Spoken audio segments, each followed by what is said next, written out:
Hey guys, it's Sunny. Welcome back to Sunny's Geeky Grove. If you are new here, I hope the video's thumbnail sparked your interest. Today in my podcast episode 23, I'm going to be talking about the Hulu original Light as a Feather. So, Light as a Feather, Season 2A was just released on Hulu on July 26, 2019, with the second half of the 16-episode order premiering in October 2019. So, the first season actually came out October of 2018, and like I said, it's a Hulu original from the production company Awesomeness TV. It is a supernatural horror mystery type show that focuses on a deadly game of light as a feather. So before we get into this, please know that I might give some slight spoilers, but I won't spoil any large plot twists or reveals or anything like that, but please proceed with caution. If you are adamant about not wanting spoilers, click away. It's fine.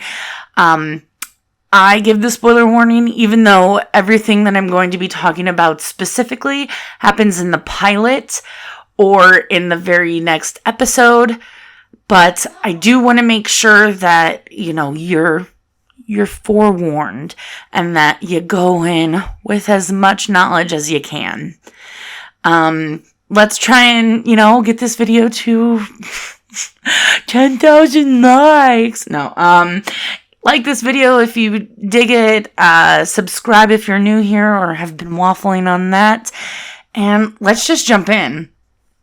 Wow, that was a Philly DeFranco usage there. That wasn't intentional. Okay, so for those of you that don't know what Light as a Feather is, it's a sleepover game. So a sleepover game are like, those typical things, Truth or Dare or Bloody Mary. But Light as a Feather specifically is where you take your index and middle fingers on both hands, place them just underneath the person lying in the center of the circle, and chant, "Light as a feather, stiff as a board." The goal is the person begins to levitate. It's all in good fun. I will actually put in a clip right here of it being demonstrated from the movie The Craft, which is a very great horror movie. Okay. Now you take your index finger and your middle finger and you put it under her like this.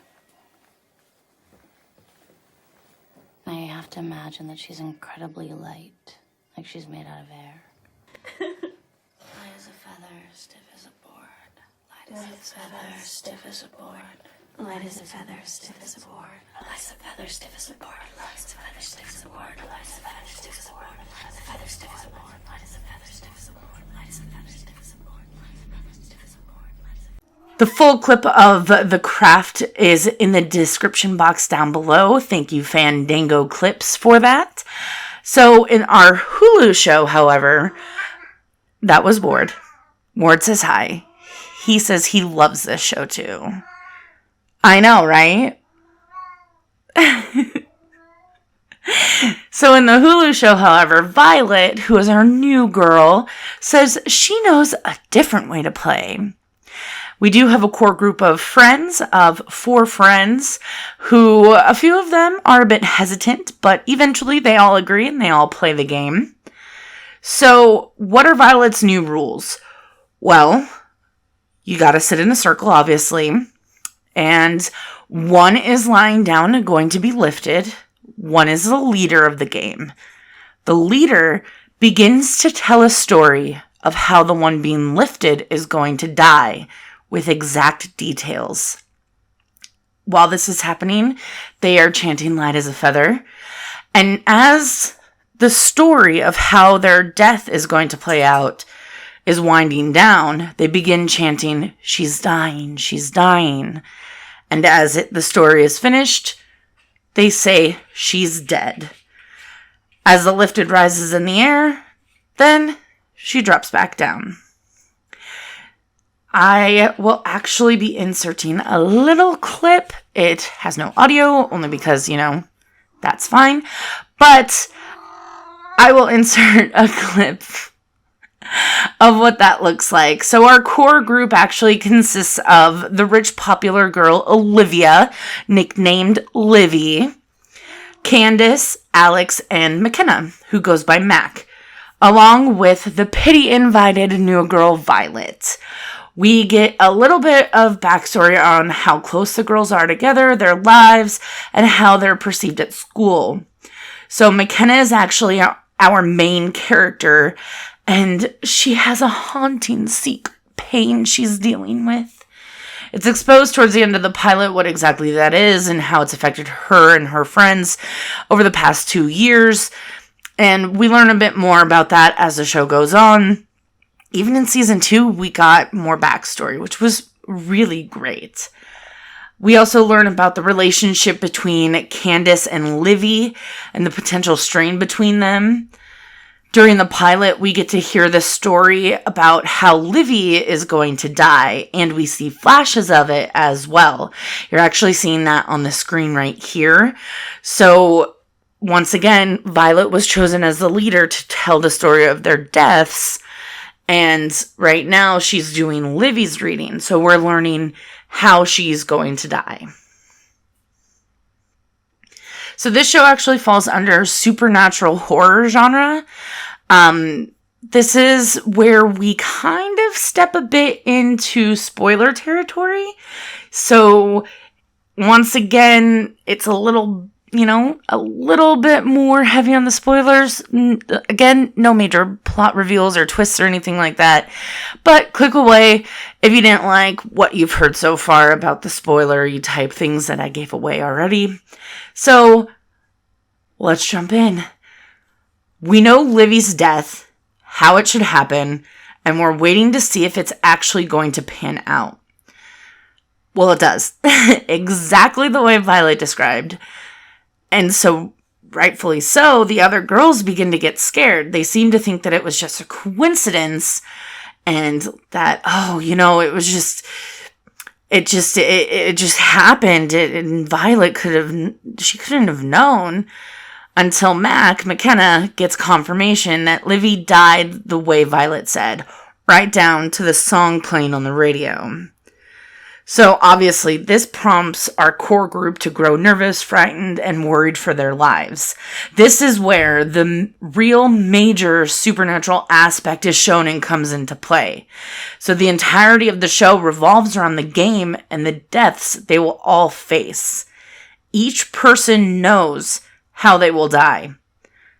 They must now actively work to avoid it. So what about Violet? What about her?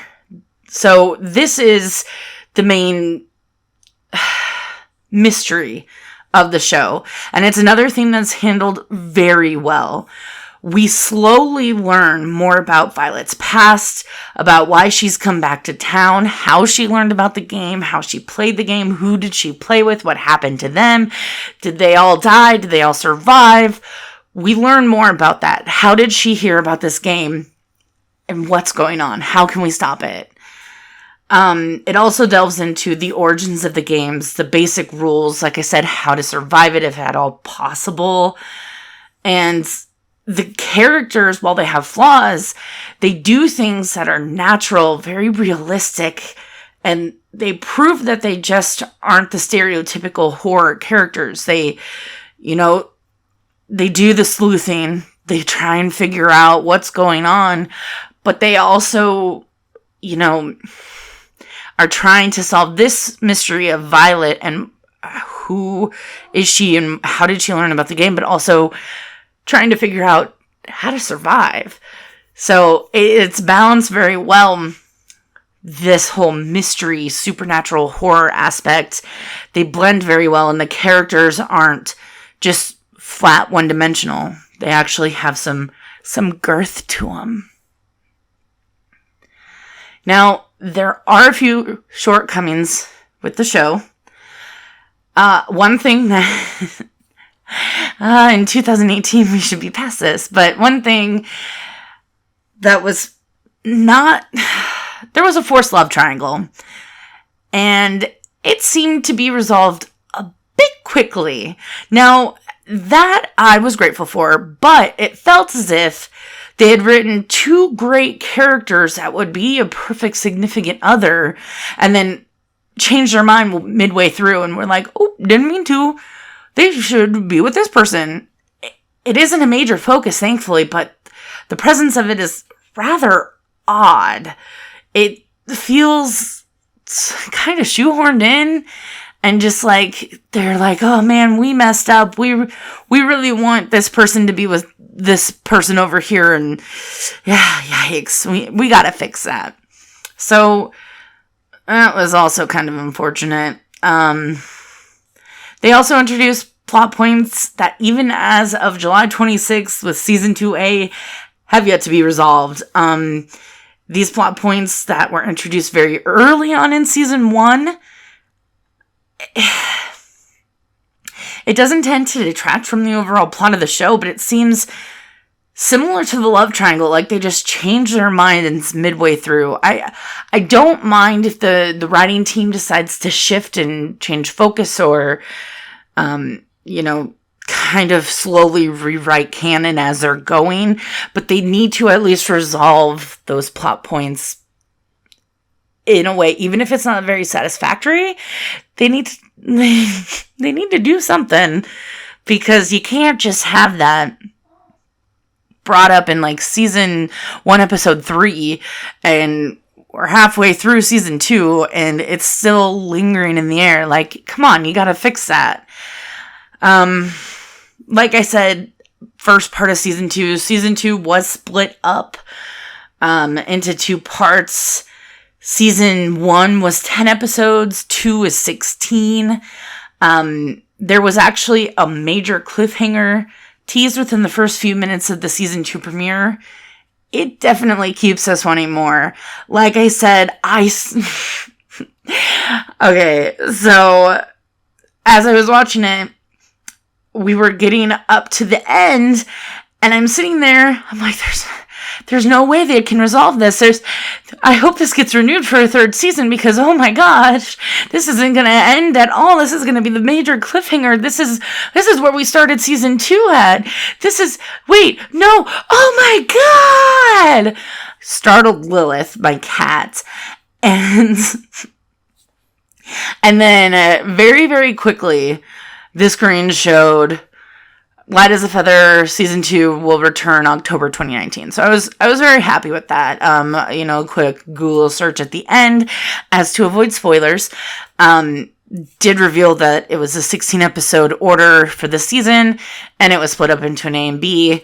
So I'm perfectly fine with that. I definitely know that they are going to deliver, because this show, there are so many great character additions or returns from Season 1 in this new season, and it breathes life back into it. It's not that the show, died or whatever. It's just the new characters really added to everything. I'm not going to go into who they are, or, who's left from Season 1. None of that. You're going to watch it, and you're going to find out for yourself. But the second half of Season 2 should resolve most of the loose ends from Season 1. Hopefully resolve the new ones presented this season. There's some great stuff. There's, they kind of teased a couple of those loose ends in Season 2, Part 1, or Season 2A, if you will. If you're one of those, I'm one of those. So I'm really looking forward to it. And the characters, once again, they always react to things in a very believable and natural way. They doubt, they lie, hide things, and ultimately they try their best. They're some very well-rounded characters. They have flaws, they have shortcomings, but they rise to the challenge, rise to the occasion. Some of them, maybe some of them don't. You don't know. You're going to have to watch and see. That, I think, is where I'm going to leave it here. Once again, this show is currently available on Hulu. Both Season 1 and Season 2A are currently streaming. Each episode is about 20 to 24 minutes apiece. Can easily be binged in one day. Trust me, it can be done. Season 2B will return October 2019 on Hulu. If you like believable characters, a little bit of the spooky, supernatural storyline, then this show is definitely for you. It also has a little bit of a mystery, and I think that that's done pretty well. Leave a comment down below if you've seen the show. Who's your favorite character? And I'll tell you mine. I have a handful of favorite characters, but I really want to gush about my favorite, so I won't, because that could spoil too much, so I won't. If you haven't seen the show, let me know if this sounds up your alley. If you like this video, thumb me up, brah, and hit subscribe if you haven't. If you've been waffling, if you've been here forever and you're like, I don't know, man, just do it. It's free. It's free. If you want to ring that bell, get notified, you'll get a push notification on your phone or an email. What? That's sick, man. I know. Anyway, my name is Sunny, and you've been truly amazing. I hope you have a wonderful day. Bye.